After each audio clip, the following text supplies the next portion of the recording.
पुस्तकालय कृष्ण भगवान के सर्वोच्च व्यक्तित्व अध्याय 43 हाथी कुवलयापन का वध अपने स्नान करने और अन्य सभी सुबह के कर्तव्यों को पूरा करने के बाद कृष्ण और बलराम कुश्ती के मैदान में केटले की धड़कन सुन सकते थे। मौज मस्ती देखने के लिए उन्होंने तुरंत खुद को मौके पर जाने के लिए तैयार किया। जब कृष्ण और बलराम कुश्ती के अखाड़े के द्वार पर पहुंचे तो उन्होंने देखा कि कुवलयाप नाम का एक बड़ा हाथी अपने सिर पर सवार एक कार्यवाहक द्वारा देखभाल किया जा रहा है। केयरटेकर हाथी को गेट के सामने रखकर जानबूझकर उनके प्रवेश द्वार को रोक रहा था। कृष्ण कार्यवाहक के उद्देश्य को समझ सकते थे और उन्होंने हाथी का मुकाबला करने से पहले अपने कपड़े कसकर खुद को तैयार किया।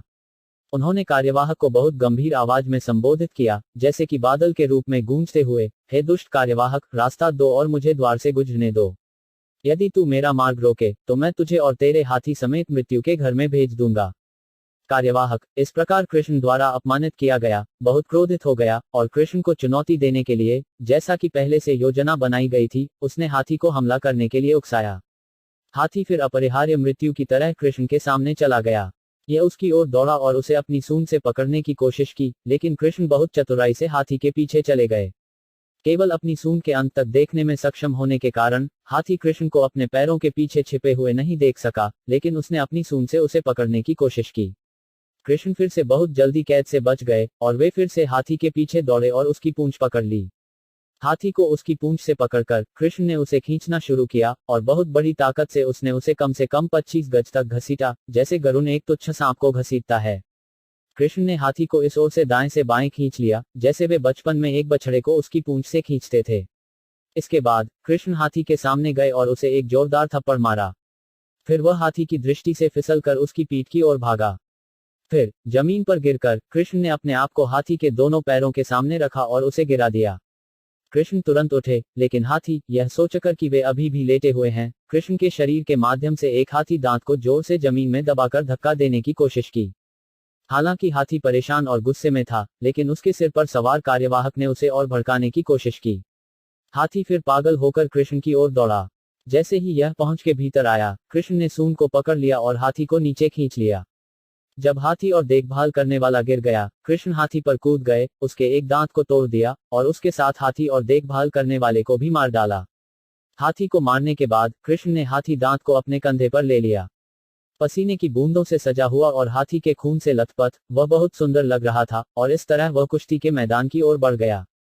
भगवान बलराम ने हाथी का दूसरा दांत अपने कंधे पर लिया। अपने चरवाहों के साथ वे अखाड़े में प्रवेश किया। जब कृष्ण ने बलराम और उनके दोस्तों के साथ कुश्ती के मैदान में प्रवेश किया तो वे अलग अलग लोगों के साथ उनके अलग अलग रिश्तों रस के अनुसार अलग अलग दिखाई दिए। कृष्ण सभी सुखों और सभी प्रकार के रसों के, अनुकूल और प्रतिकूल दोनों के भंडार हैं। वह पहलवानों को बिल्कुल वज्र की तरह दिखाई दिए। सामान्य तौर पर लोगों के लिए वह सबसे सुंदर व्यक्तित्व के रूप में प्रकट हुए। महिलाओं के लिए वह सबसे आकर्षक पुरुष, कामदेव के रूप में प्रकट हुए और इस तरह उन्होंने उनकी वासना को बढ़ा दिया। वहां मौजूद चरवाहों ने कृष्ण को अपने ही रिश्तेदार के रूप में देखा, जो वृंदावन के उसी गांव से आए थे। जो दुष्ट क्षत्रिय राजा उपस्थित थे, उन्होंने उन्हें सबसे मजबूत शासक और उनके दंडक के रूप में देखा। कृष्ण, नंद और यशोदा के माता पिता के लिए वे सबसे प्यारे बच्चे प्रतीत हुए। भोज वंश के राजा कंस के लिए वे मृत्यु के रूप में प्रकट हुए। अज्ञानी को वह एक अक्षम व्यक्तित्व के रूप में प्रकट हुआ। योगियों को वर्तमान में वे परमात्मा प्रतीत हुए। वाणी वंश के सदस्यों के लिए वे सबसे प्रसिद्ध वंशज प्रतीत होते थे। इस प्रकार उपस्थित विभिन्न प्रकार के लोगों द्वारा अलग तरह से सराहना की गई। कृष्ण ने बलराम और उनके चरवाहों के साथ कुश्ती के मैदान में प्रवेश किया। यह सुनकर कि कृष्ण ने कुवलयाप हाथी को पहले ही मार दिया था, कंस को संदेह से परे पता था कि कृष्ण दुर्जय थे। इस प्रकार वह उससे बहुत डरने लगा। कृष्ण और बलराम के लंबे हाथ थे।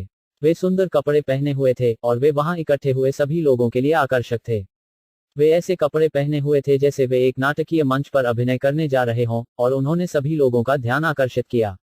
मथुरा शहर के नागरिक, जिन्होंने भगवान के परम व्यक्तित्व कृष्ण को देखा, बहुत प्रसन्न हुए और उनके चेहरे को अतृप्त नजरों से देखने लगे, जैसे कि वे स्वर्ग का अमृत पी रहे हों। कृष्ण को देखकर उन्हें इतना आनंद आया कि ऐसा प्रतीत हुआ कि वे न केवल उनके मुख का अमृत पी रहे हैं, बल्कि उनके शरीर की सुगंध को भी सूंघ रहे हैं और उनके शरीर के स्वाद को चाट रहे हैं और उन्हें और बलराम को अपनी भुजाओं से गले लगा रहे हैं। वे आपस में दो दिव्य भाइयों के बारे में बात करने लगे। लंबे समय तक उन्होंने कृष्ण और बलराम की सुंदरता और गतिविधियों के बारे में सुना था, लेकिन अब वे व्यक्तिगत रूप से उन्हें आमने सामने देख रहे थे। उन्होंने सोचा कि कृष्ण और बलराम भगवान के सर्वोच्च व्यक्तित्व, नारायण के दो पूर्ण अवतार थे, जो वृंदावन में प्रकट हुए थे। मथुरा के नागरिकों ने कृष्ण की लीलाओं का पाठ करना शुरू कर दिया। वासुदेव के पुत्र के रूप में उनका जन्म, उनका गोकुल में नंद महाराज और उनकी पत्नी की देखभाल में, और वे सभी घटनाएं जो उनके पक्ष में मथुरा आने की ओर ले गईं। उन्होंने पूतना दानव के वध के साथ साथ बवंडर के रूप में आए तवावर्त के वध की बात की।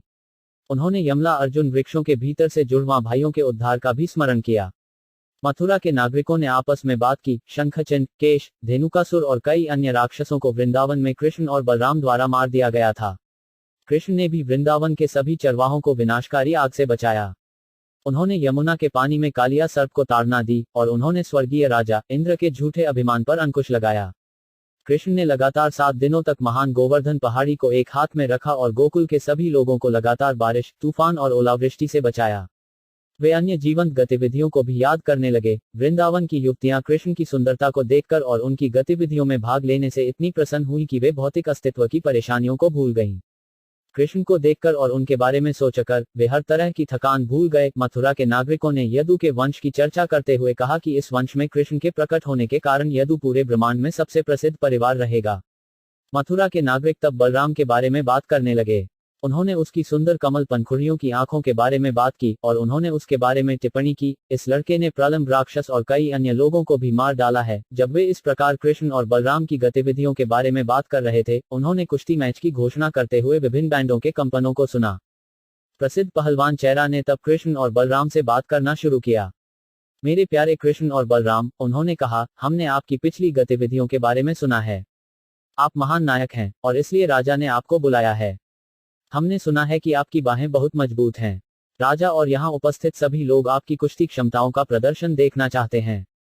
एक नागरिक को आज्ञाकारी होना चाहिए और शासक राजा के मन को प्रसन्न करना चाहिए। इस तरह से कार्य करने पर नागरिक सभी प्रकार के सौभाग्य को प्राप्त करता है।